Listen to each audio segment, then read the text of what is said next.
আপনাকে এই মসনদে বসানো হয়েছে। আপনার এই সাহস আরো শক্তিতে রূপান্তরিত হবে যদি আপনি একটি সুষ্ঠু বলে দেশে উপহার দিতে পারেন। এই ফ্যাসিস্টের যদি বিচার করতে হয়, এই ফ্যাসিস্টের অত্যাচার অবিচার জনসমক্ষে তুলে ধরতে হয়, এই মুহূর্তে দরকার জনপ্রতিনিধির সরকার। আমার ভোট আমি দিব, যাকে ইচ্ছা তাকে দিব, যাকে আমি পছন্দ করি তাকে আমি ভোট দিব। এই ভোটের ব্যবস্থা করার জন্যই আপনাকে এই মসনদে বসানো হয়েছে। এই মসনদ, এই প্রধান উপদেষ্টার দায়িত্ব হবে বাংলাদেশের 18 কোটি মানুষকে আপনি আইন শৃঙ্খলাকে ঠিক রেখে সুখে থাকার ব্যবস্থা করতে হবে। আপনাকে আইনাগর ভেঙ্গে তছনছ করে দিতে হবে। আপনাকে আর কোনো অবৈধ কাজকে আজকে সহায়তা করতে দেওয়া হবে না। তাই মানুষের দাবি, জনগণের দাবি, রাজনৈতিক দলগুলো যারা আন্দোলনে ছিল তারেক রহমানের নেতৃত্বে, তাদের দাবি কারো কথায় নয়। আপনার বিবেক আছে, বিশ্বের দরবারে আপনি একজন গ্রহণযোগ্য ব্যক্তি, বাংলাদেশেও আপনি একজন সকলের আপনজন।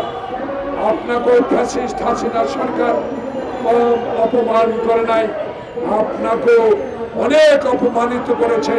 তাই এই ফ্যাসিস্টের বিরুদ্ধে আপনার কাছে আমরা অনুরোধ জানাবো, এই ফ্যাসিস্টের যদি বিচার করতে হয়, এই ফ্যাসিস্টের অত্যাচার অবিচার জনসমক্ষে তুলে ধরতে হয়, এই মুহূর্তে দরকার জনপ্রতিনিধির সরকার।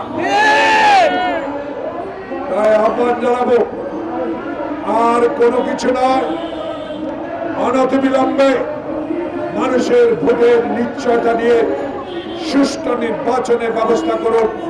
ইনশাআল্লাহ বাংলাদেশে জাতীয়তাবাদী শক্তি যারা শহীদ জিয়া যেভাবে দেশ পরিচালনা করেছিল, খালেদা জিয়া যেভাবে দেশ পরিচালনা করেছিল, ইনশাআল্লাহ আমরা রাজনৈতিক কর্মী যারা মাঠে ছিলাম, আমাদের দৃঢ় বিশ্বাস তারেক রহমান 16 বছরে যে নেতৃত্ব দিয়ে বাংলাদেশের মানুষের অধিকার প্রতিষ্ঠার আন্দোলনে ছিল, ইনশাআল্লাহ জনগণ যদি আমার ভোট তাহার ভোট দিতে পারে, বাংলাদেশের মানুষ নিশ্চয়ই জাতীয়তাবাদী শক্তি সহ সকল আন্দোলনের রাজনৈতিক দলগুলোকে সমর্থন দিয়ে এমন একটি সংসদ তৈরি করবে যে সংসদে সকল সংস্কারের সমস্যার সমাধান করবে।